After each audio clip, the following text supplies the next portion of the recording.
Hello, welcome to my YouTube channel. आज हम लोग अपने नेक्स्ट प्रॉब्लम के साथ फिर से स्टार्ट करते हैं। हमारी जो नेक्स्ट प्रॉब्लम है वो आईआईटी 2020 में आई हुई है मेंस में। क्लियर। अब हम लोग इस प्रॉब्लम को बहुत ही आसान मेथड से सॉल्व करेंगे।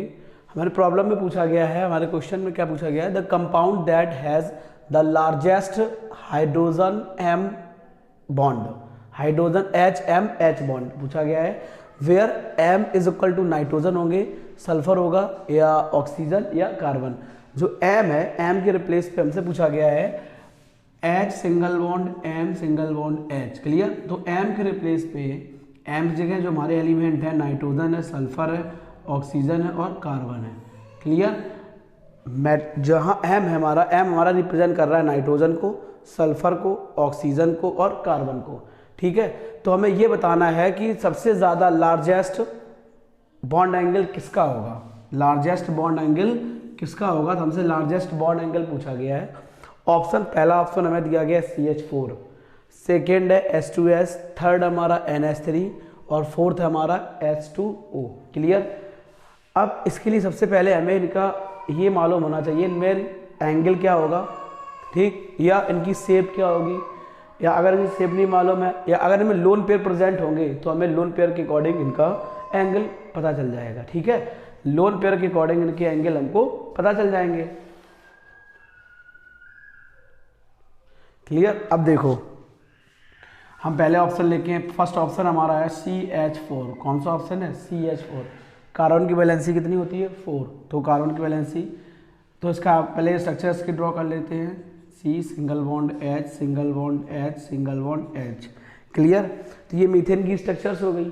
ठीक। जो मीथेन की स्ट्रक्चर है, अगर इस नंबर ऑफ एंगल हम देखेंगे या नंबर एक हमने, अगर हम इसका हाइब्रिडाइजेशन निकाल लें, हाइब्रिडाइजेशन अगर हम इसका कैलकुलेट कर लें तो हमें इनका एंगल मालूम हो जाएगा। क्लियर। हाइब्रिडाइजेशन निकालने का फॉर्मूला सबसे आसान मेथड,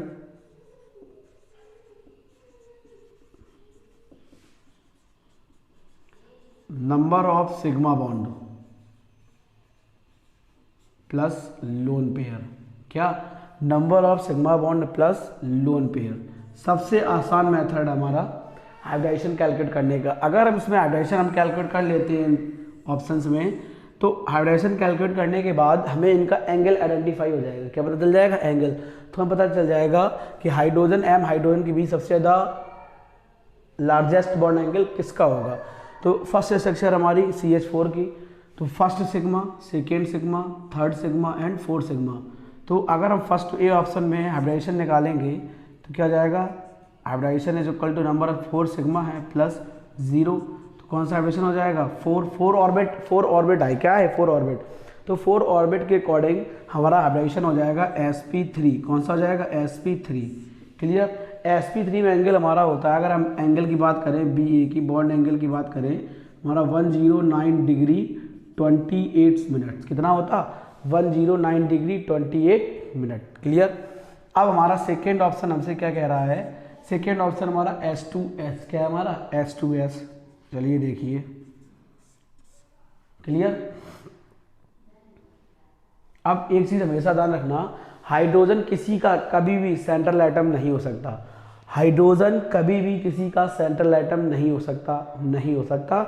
ये बात हमेशा अपने माइंड में रखना।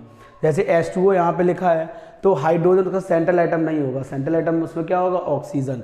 H2S लिखा है तो इसका सेंट्रल एटम क्या होगा? हमारा सल्फर। तो इसका सेंट्रल एटम होगा हमारा सल्फर। क्या होगा? सल्फर। तो स्ट्रक्चर्स हम लोग ड्रॉ करेंगे सल्फर की। तो सल्फर में 2 लोन पेयर होते हैं। क्या होते हैं? 2 अगर इसमें लोन पेयर हमारे, देखो अगर इसमें बॉन्ड पेयर की बात करें तो इसमें हमारे बॉन्ड पेयर हो जाएंगे मीथेन में 4। अगर हम लोन पेयर की बात करें तो इसमें लोन पेयर हो जाएंगे हमारे 0। क्या हो जाएंगे? 0। अब हमारा H2S आता है। अगर H2S में हाइब्रिडाइजेशन हम लोग निकालेंगे तो H2S में hybridisation formula, number of sigma bond 1 2 sigma हो गए प्लस लोन पेयर कितने हो जाएंगे? 2 2 2 4।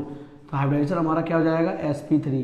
लेकिन अगर हमारा हाइब्रिडाइजेशन sp3 है, बॉन्ड एंगल होने की वजह से, सॉरी लोन पेयर होने की वजह से जो बॉन्ड एंगल होता है वो डिक्रीज होता है। तो इसका बॉन्ड एंगल अप्रॉक्स एंगल हमारा पहुंच जाएगा 92 डिग्री। कितना हो जाएगा?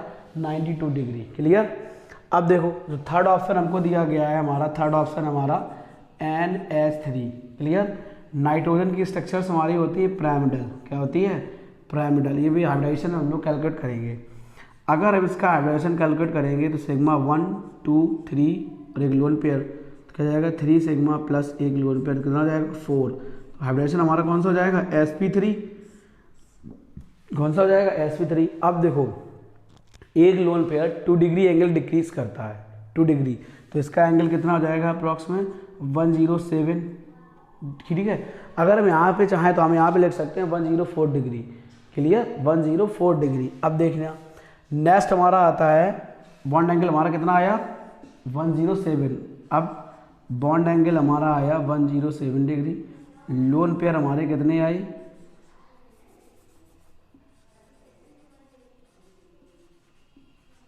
लोन पेयर मेरे पास है 1, बॉन्ड पेयर हमारे पास कितना है 3। अब इस वाले में देखो, अगर हम लोन पेयर की बात करें S2S में, लोन पेयर हमारे पास कितने हो गए 2, बॉन्ड पेयर हमारे पास कितने हो गए 2, ठीक है। अब नेक्स्ट जो हमारा ऑप्शन आता है, नेक्स्ट हमारा ऑप्शन है H2O। अब H2O में ऑक्सीजन हमारा सेंट्रल आइटम होगा, हमने आपको बताया था कभी भी हाइड्रोजन हमारा सेंट्रल आइटम नहीं होगा, ठीक। इसमें भी 2 लोन पेयर होंगे, क्या होंगे, लोन पेयर हमारे कितने होंगे,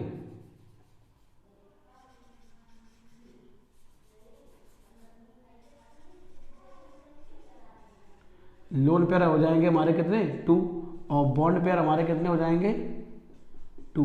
तो हाइब्रिडेशन हमारा हो जाएगा sp3। तो अब sp3 हाइब्रिडेशन तो हमारा निकल आया, लेकिन एंगल हमारा क्या हो जाएगा 105 डिग्री, क्लियर, ठीक है।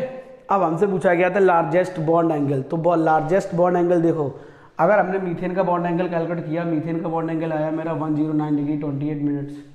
H2S का बॉन्ड एंगल कैलकुलेट किया तो हमारा आया 92 डिग्री। अगर हमने NH3 का बॉन्ड एंगल कैलकुलेट किया तो हमारा कितना आया 107। अगर हमने इसका कैलकुलेट किया H2O कितना आया 105, कितना आया 105। तो बॉन्ड एंगल से हमें ये पता लगे सबसे ज़्यादा बॉन्ड एंगल किसका होगा, किसका होगा हमारा मीथेन का, किसका होगा मीथेन का। करेक्ट ऑप्शन हमारा क्या होगा मीथेन, क्लियर, ठीक है। इसी तरीके से बहुत से आसान क्वेश्चन आते हैं। Okay, thank you.